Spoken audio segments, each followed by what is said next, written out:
আচারি গরুর মাংসটা আমার কাছে সবচেয়ে বেশি ভালো লাগে। আমি অনেকদিন আগেও একবার কিন্তু আচারি গরুর মাংসটা রান্না করেছিলাম।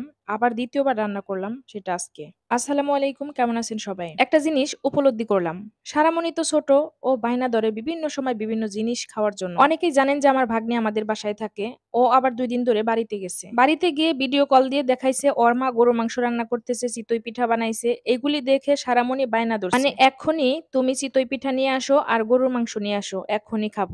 আমি বললাম যে বাসায় তৈরি করে দেই, সে বাসায় তৈরি করে দিলে খাবে না। আরই ধরছে সে খালামণির ওখান থেকে পিঠা বানিয়ে আনবে তারপর খাবে। পরে আমি সারাটা দিন সারামণি আমাকে খুব যন্ত্রণা দিল যে পিঠা এখনো নিয়ে আসে না। ও গেছে ২-৩ দিন থাকবে, তাহলে পিঠা কিভাবে নিয়ে আসবে? বাধ্য হয়ে কিছু চাল ভিজিয়ে রাখছিলাম, সেটা পাটায় বেটে তারপরে ছিটা রুটি বানিয়ে দিছি। আর সাথে আচারি গরুর মাংসটা রান্না করছি। এটা বরাবরই অনেক ভালো লাগে খেতে। আমার শাশুড়ি আম্মা আচার পাঠাইছিল, সেই আচারের মধ্যে অনেক তেল ছিল। সেই তেল দিয়েই আজকে আচারি গরুর মাংসটা রান্না করে নিয়েছি। গরুর মাংসটা আগেই রান্না করে নিয়েছিলাম, পরে ছিটা রুটিটা করে নিয়েছি। আর বানানোর সাথে সাথে সারামণি বলতেছিল আমাকে তাড়াতাড়ি খেতে দাও। এরপর ওকে আগে খাইয়ে নিলাম, পরে সারার বাবা আর আমি খেতে বসলাম। অবশ্য সারামণি আবারও আসছে, ও খাবে আবার আমাদের সাথে।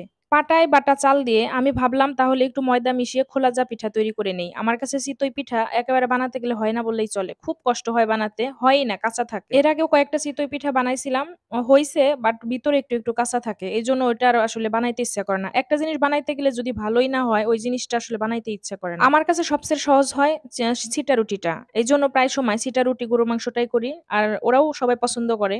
সারামণি তো আবারও খেতে বসেছে আমাদের সাথে। ও চিতই পিঠা বা ছিটা রুটি খুবই পছন্দ করে। ও মিষ্টি জাতীয় জিনিসগুলা খুব কম পছন্দ করে অবশ্য। আজকের আচারের মাংসটা কিন্তু ভীষণ ভালো হয়েছে খেতে। আমার কাছে ভীষণ ভালো লাগছে এবং সারার বাবাও অনেক পছন্দ করছে। আর ছিটা রুটি দিয়ে গরম গরম মাংস, এটা খেতে কিন্তু অনেক ভালো লাগে। জোলের সাথে মুখে দিতেই মানে এতটাই ভালো লাগে কি বলবো। আজকে কিন্তু পিঠা বানানোর কোনো ইচ্ছাই ছিল না। শুধু সারামণির আবদারের কারণেই কিন্তু এই যে পিঠা বানাইছি। এইজন্য একটা কথা সত্যি যে বাসায় পোলাপান থাকলে তাদের আবদার পূরণ করার জন্য অন্তত বাসায় কিন্তু আয়োজন করা হয়। সারামণির জন্য যেহেতু রান্না করেছি, এইজন্য কিন্তু সবাই মিলে খেতেও পারতেছি। আর আজকে যেহেতু ইচ্ছা ছিল না, ওর ইচ্ছাতেই কিন্তু আজকে রান্নাটা করলাম। অবশ্য আমি চাল অল্প একটু বেটেছিলাম পাটায়, খুব সামান্য ২ থেকে ৩ মুঠের মতো হবে। পিঠাও হয়েছে অল্প। অবশ্য ছিটা রুটি দেখে তারপরেও অল্প পরিমাণে হইছে।